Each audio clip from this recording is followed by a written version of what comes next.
countdown to the New Year's. What day is it? 28th. We are 8 minus 5 days away from New Year's Eve, Ooh, the last day of 2018. see ya. Peace. It's been real. Hey, welcome to the 8. Sean, one thing that you hated and one thing that you loved from 2018. Oh man, I don't like being put on the spot. This whole thing is you being put on the spot. Totally. One thing that I loved in 2018, I'm going to say, because of my Bearcat gear on, the Bearcats had a great season. They're 10-12. That's my favorite. One thing I hate for 2018, Marvin Lewis. Marvin Lewis. Yes. Is he a sports Not that ball? I hate him as a person. It's just the Bengals organization's horrific. The sports ball man did something bad with the sports balls. Marvin Lewis, go walk your dog. Yeah, good call. What about you? What did I love about 2018? I love the way 2018 is ending. I feel it was like a hockey stick for me personally and in business. Yoink, and then whoop. Yep. Yoink and a whoop. Yoink and a whoop. Yoink and a whoopie doopie doopie doop. Cassie? Oh, wait. And one How thing much that coffee do you have before this? I was gonna go with vodka, but It is in the New Year's edition. Ooh. Oh, we should have. I mean, missed opportunity. Yeah. Vodka? Alcohol in general, but yes. I agree. One thing that was that hate or love? Love you. I Love don't how know it's where you're ending. going. It was both one You of loved those. how it's ending. Oh yeah, loved how it's ending. I was unhappy about some I things. hated how it started. I was unhappy about right. some things, and I loved others. Great. Yeah, that's great. That's a good answer. It's very down the middle. He's making fun of me in my response. It's like he works in No, PR right. or something. Go ahead. What about you? I think the 2018 was a hot mess, which I didn't like about it, but it was unapologetic, which I loved about it. Wow, that's deep. So deep. To think about that one for a while. Yeah. This is the 8.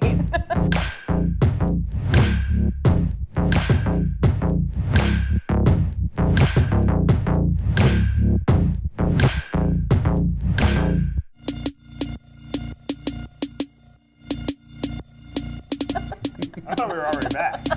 Oh, are we back? I thought the peace out was something's going on.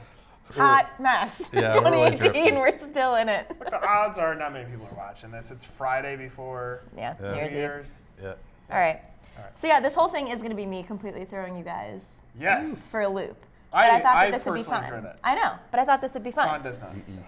We'll let Nick go first, then you can go Can I after, so see you have a the little bit of script? time to think. Okay, good. So what I thought would be fun, since it's a little year in review type thing, we're gonna go through the standard 8 format, but tell me what you think, like the biggest, like what was most Love fantastic it. about 2018. Great. I think it's a great idea. Thank you.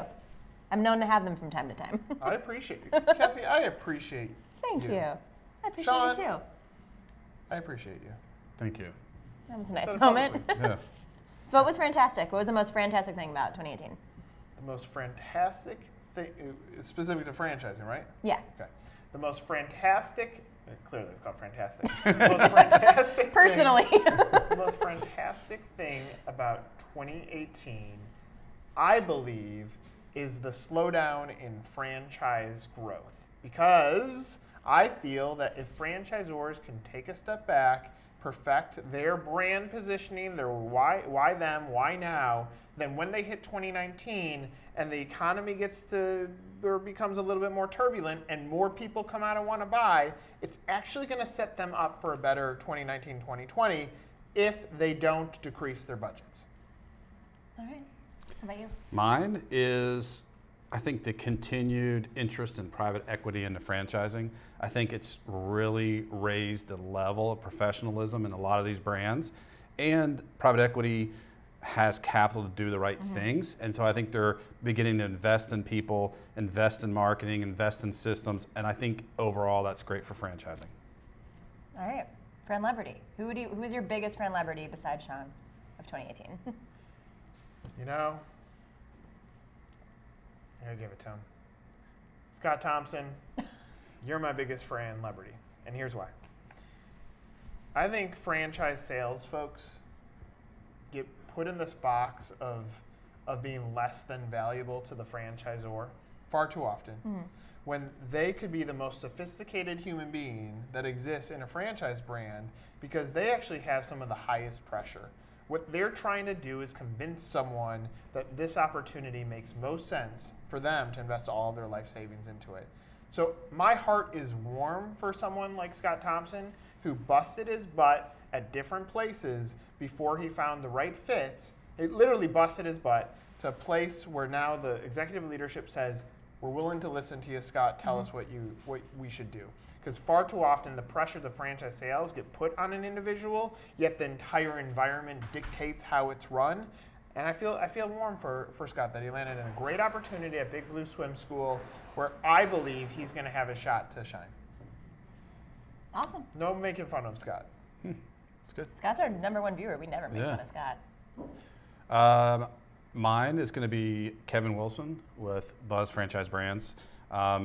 It's really amazing to watch Mosquito Joe go from basically the start to then being acquired by the Dwyer Group this year, launching of other brands. But not only that, but just I think the culture. I mean, his leadership. Terrific guy, super smart, and again, I think it's good from franchising when you get good people, smart people in the industry. So, good job. Excellent taste in wine too. My runner-ups, though, these two. And second runner-up, Emily. Yeah. Emily, you can be my #1. Yeah. All right. Fresh Money. What do you think was either the biggest Fresh Money deal, biggest Fresh Money story? I mean, the Mosquito Joe being acquired Yep. is a great story, and that's partially because of our personal ties. But I gotta tell you, out of 100 brands that have less than 100 units, 100% will say that they'll have 1,000 units in the next 5 years. Yet maybe that will happen a percentage point, maybe. So I'm gonna say Orange Theory. I mean, a Yeah. brand that said, let's carve out a niche in fitness. We don't need the big box. We can go into small real estate, and let's explode. The last time that happened was, say, a Massage Envy, but it's very rare to see brands that go on this giant climb that fast and are smart enough to continuously invest in their corporate operations to support the franchisees to get them open, to ensure that the customer experience is great, unit to unit. So they're mine. Cool. I'm going to go for, again, I love the startup stories, so I'm going to go with Sobel. I think a great concept, young franchisor, growing very rapidly. I think they were up to like 30 locations or something like that in a year. Amazing story. And again, good team, good people. So. Cool. Frant. Is there a Frant that stands out, or if you have if you could give a Frant for 2018, what would be your biggest takeaway Frant? I'm gonna give 2. Is that okay? Yeah. Front 1 is franchising works opposite of traditional business. Therefore, when the economy goes down, franchisors should spend more. But unfortunately, most franchise brands take their spending down when the economy goes down, yet it's right there in the data that the trigger moment that best influences someone to buy a brand is when the economy goes down, real estate costs drop, stability in their job drops, middle managers are laid off, and for whatever reason, franchise brands scale back. So I'm like, it's not magic. The brand, like I was talking to CEO of Topper's Pizza, and we were talking about Marco's growth, and he goes, look, they put gasoline on the fire in 2008 when everybody was scaling back. That helped propel them. It wasn't that they have a product that's better than everybody else or unit level economics that blow people's mind. It's that they went hard when everybody went soft. So that's one. And the second one is in a labor pool that is weird right now. I have another column coming out in January about ghosting in the workplace, which is now a thing where people just don't show up one day. There's no communication.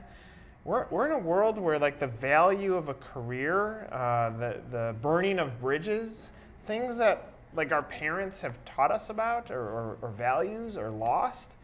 But I know it's going to turn around. I know that there's going to be a moment where the best of the best rise to the top, and those that decide to play the game of burning bridges or ghosting or pooping on a business when they leave. The first time I didn't say shit, but then I decided to say it anyway. There's going to be this shift. And when that shift happens, it's going to be another great time for business. But my advice is to businesses, don't ever forget what it feels like in a moment of chaos, because that will make sure you take care of your great people even more when things get better again. That's nice. Do you have a friend that you'd like to add? I do, and it's something I've said before, but I think it continues in 2018. Yeah. Is that franchise development marketers or franchise development people still are not embracing the longer term strategy in marketing. It's that, and they know it. It's like you say somebody is like, when have you ever saw an ad and then bought an investment this size and large?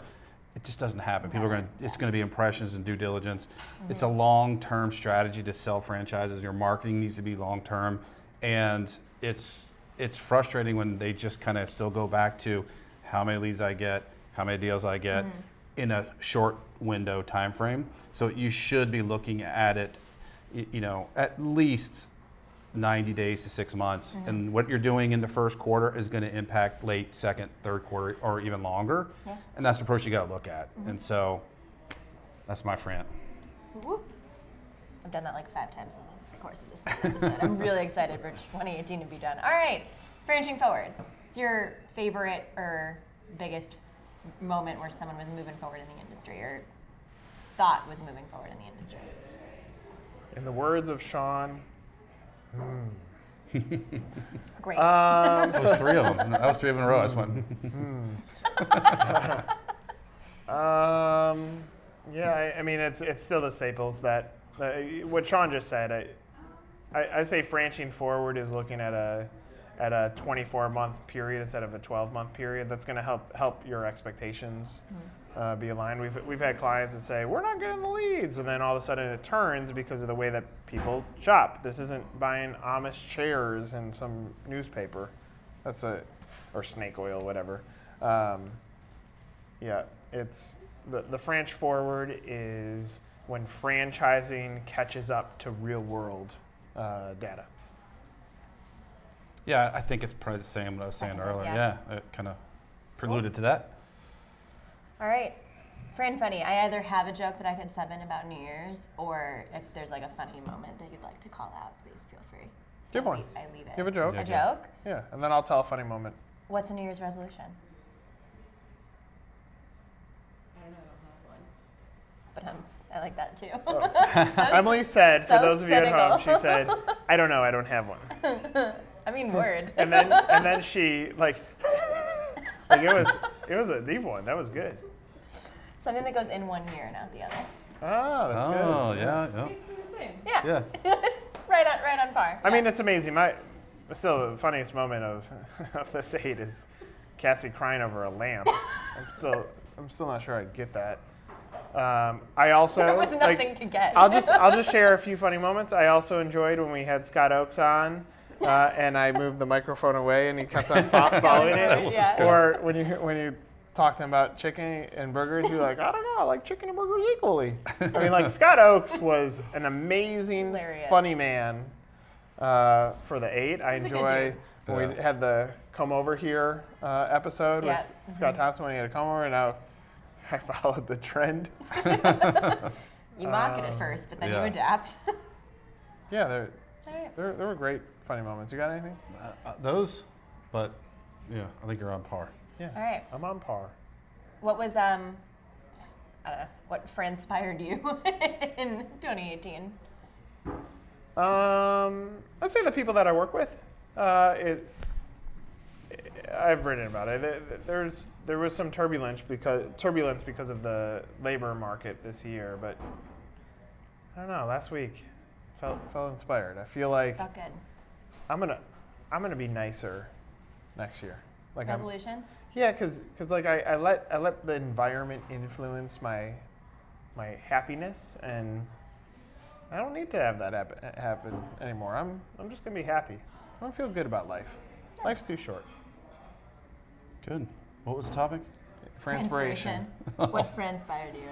I would say our team this year. I think, the start of the year were some challenges, and just watching everybody just kind of focus and do some great work and believe in what we were doing. So I thought it was good to see that. That's my inspiration. The team, people around That's me. nice.